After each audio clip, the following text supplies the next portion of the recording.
above all powers, above all kings, above all nature and all created things, above all wisdom and all the ways of man.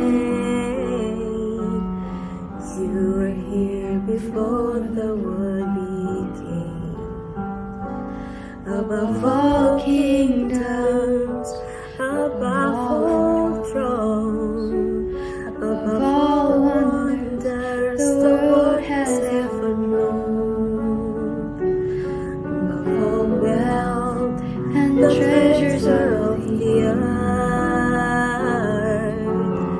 there's no way to measure what you are.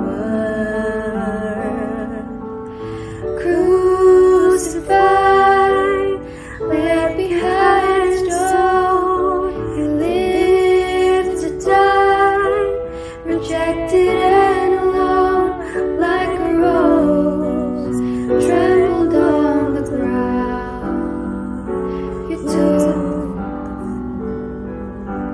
thought of me,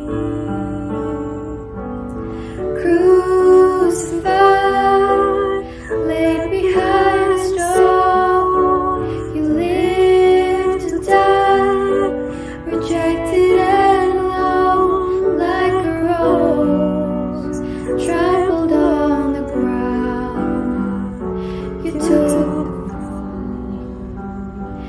thought of me above all, like a rose, trampled on the ground. You took the fall and thought of me above all.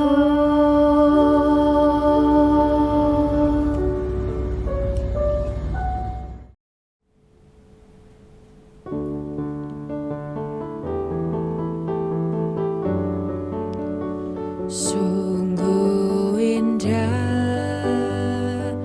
yang kau pikirkan tentangku, tak terselami bagiku.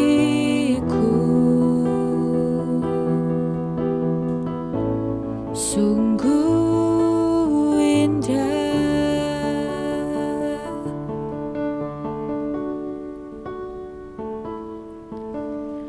Kemanakah aku dapat pergi, menjauhi rohmu yang suci, kau sahabat,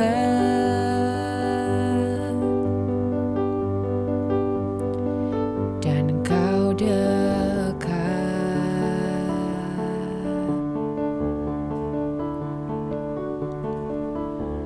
Bahkan seluruh pengabdianku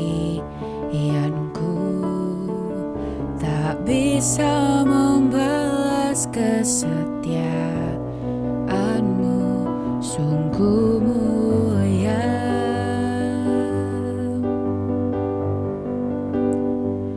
dan berharga.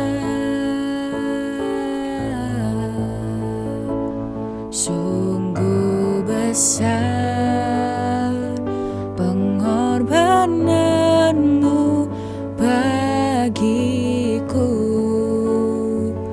terlalu dalam untuk dimengerti. Sungguh besar,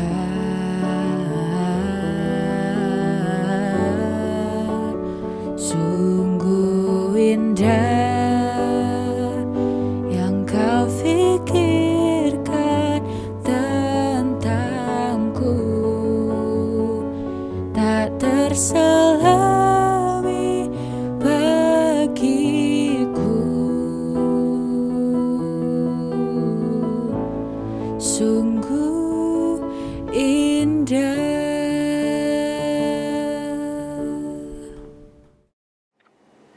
Shalom, saya Pendeta Cipto dari GKI Purinda. Bapak Ibu Saudara, sebelum kita bersama-sama mendengarkan firman Tuhan yang bertemakan kerendahan hati sebagai bagian daripada N2K, kita akan sama-sama berdoa terlebih dahulu. Mari kita berdoa.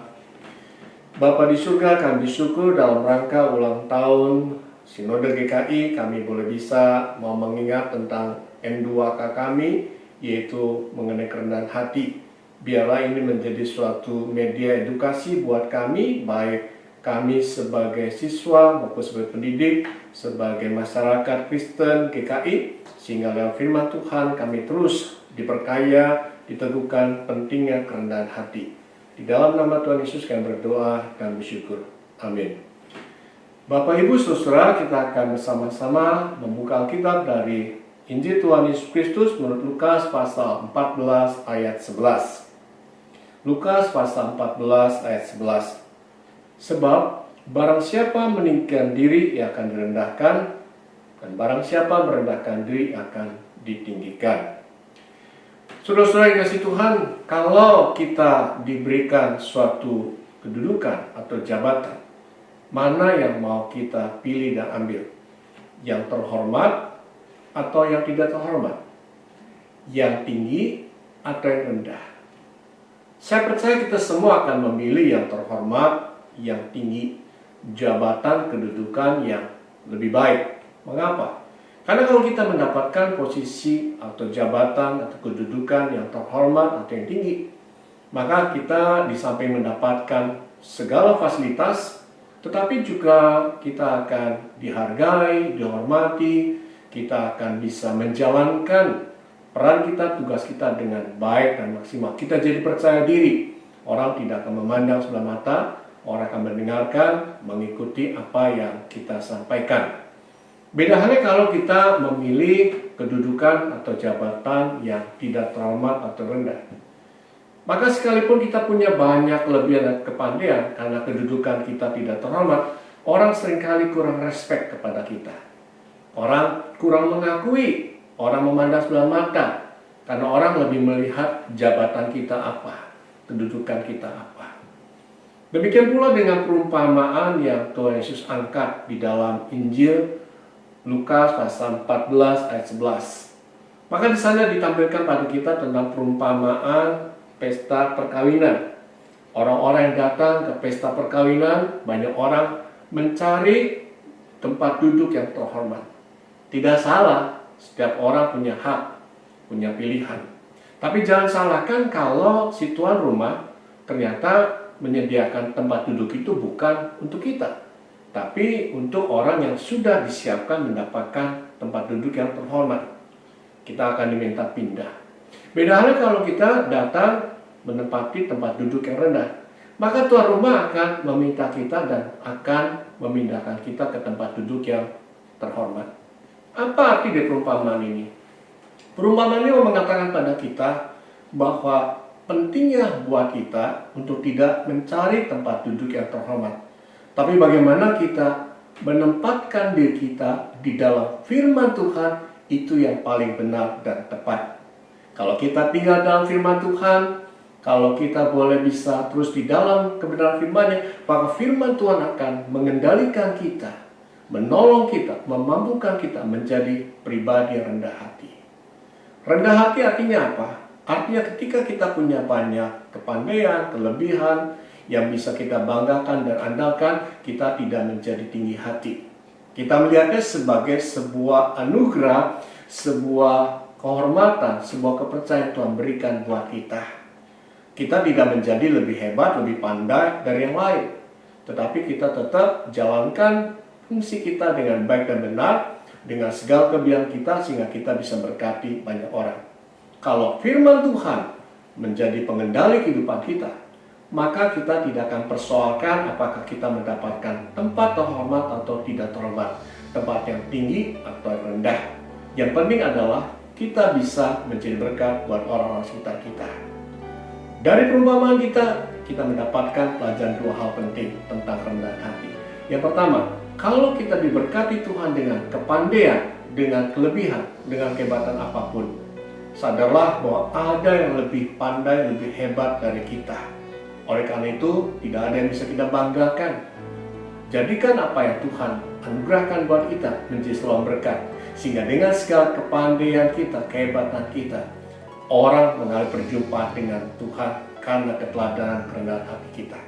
Yang kedua, sekalipun kita boleh diberikan banyak kesempatan untuk berkarya karena kehebatan dan kepandaian kita, maka lihatlah itu sebagai sebuah kesempatan agar kita bisa bersaksi tentang kebaikan Tuhan. Karena ketika kita bersaksi tentang kebaikan Tuhan, maka tiap orang boleh bisa diberkati dengan keteladanan hidup kita. Mari Bapak Ibu, Saudara-saudara yang kasih Tuhan, jadilah pribadi yang rendah hati. Karena Tuhan ingin kita memberkati banyak orang lewat nilai-nilai Kristen yang kita miliki. Selamat menjadi pribadi yang rendah hati. Tuhan berkati. Amin.